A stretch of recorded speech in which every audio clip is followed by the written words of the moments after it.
通勤通学中の皆様おはようございます。プクタの世界時事ニュースのお時間です。さあ本日はですね、ブロードウェイ公演、ヤスケ・ザ・ブラック・サムライからの話題になります。もうね、この話題聞いた方もいらっしゃるかもしれませんが、なんとですね、このとんでもないヤスケの大炎上の最中、なんとですね、ヤスケを題材にしたブロードウェイ公演が行われるという独占記事というのが出てまいりました。で、これを調べていくとですね、もうかなり以前からあった計画のようで、もう本当にね、大規模なものだったんですね。本日は一体このミュージカルがどういったものになるのか、どういったストーリーラインになるのか、おおよそ推測できるような情報というのも出ていましたので、本日はそのあたりを見ていきたいと思います。この番組は海外のホットな時事ニュースをお届けします。通勤通学のお供にちょうどいいチャンネルとなっていますので、ぜひチャンネル登録お願いします。さあ、それでは本題です。こちらね、見えておりますが、これすごいですね。現在ですね、大絶賛炎上中となっているこのヤスケ問題ですが、なんとですね、この騒動の最中、ヤスケ・ザ・ブラック・サムライのブロードウェイ公演が行われますよ。こんな独占記事というのがバラエティ誌から出てきたんですね。これは狙ってやっているのか、何にも知らずにやっているのか、全くね、どちらだかわからないんですが、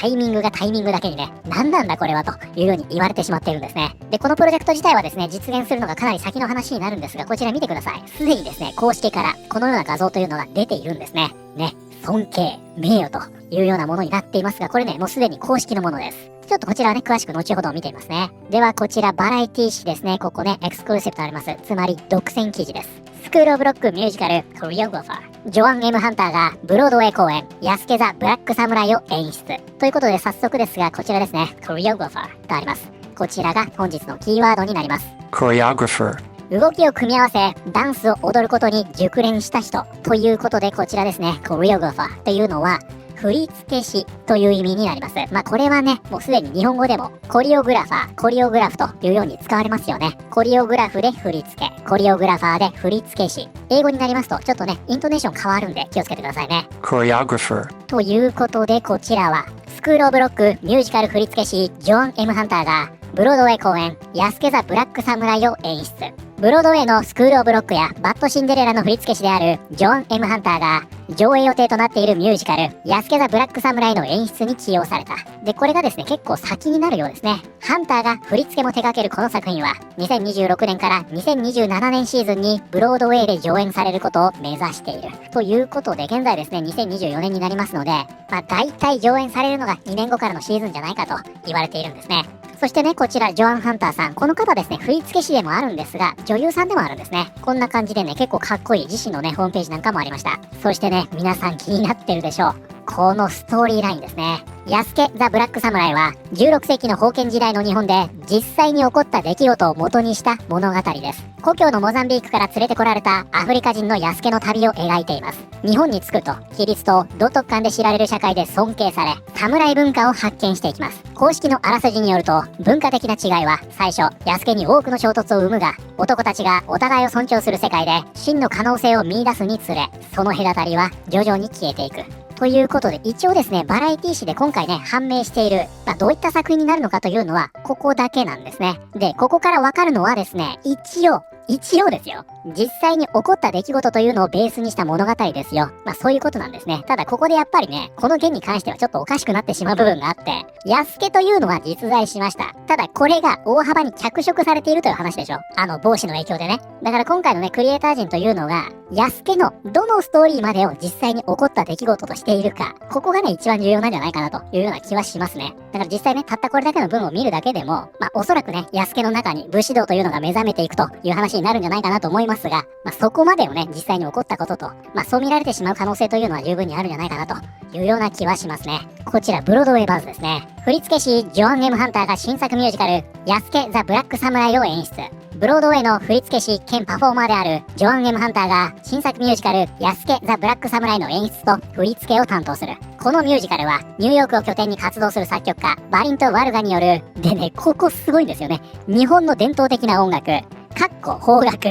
どういうことですかこれ。日本の伝統音楽が邦楽と言われていると。日本の伝統音楽邦楽にインスピレーションを得た脚本と音楽が特徴で、日本語の歌詞は藤倉あずさ、英語の歌詞はジョエル・ルネ・スコビルとジョー・バロスが担当している。今後さらなるクリエイティブな発表が予定されている。そしてね、ここですね。このショーは2023年に初めて開催された新作ミュージカルの売り込みプログラム、ブロードウェイシャークタンクで業界の専門家や支援者に披露された。ということでですね、これは2023年にね、これデモというんでしょうか。これがですね、すでに披露されたというように言ってるんですね。つまり2023年よりさらに遡って数年前、ここからこのプロジェクトというのは進行しているということですから、皆さん先ほどね、ありました。これ公開が2026年というように言われていますので、かなりね、やっぱり時間をかけて準備されているという作品なんですね。で、そのですね、日本の伝統音楽、邦楽ですね。これが紹介されていたのが先ほどのね、こちらのサイトだったんですね。ここね、ザ・ストーリーとあります。これがね、先ほどあったあらすじの部分ですね。全く同じ文です。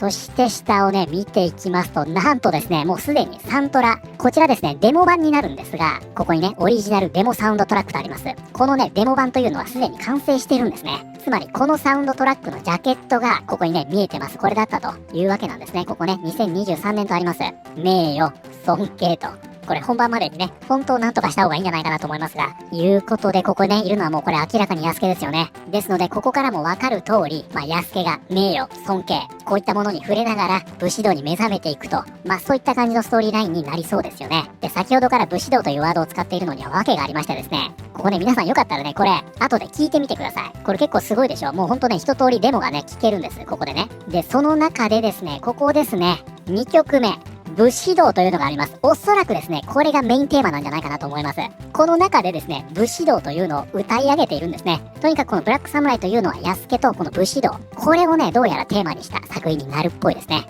そしてね、この武士道、プクタ聞いたんですけど、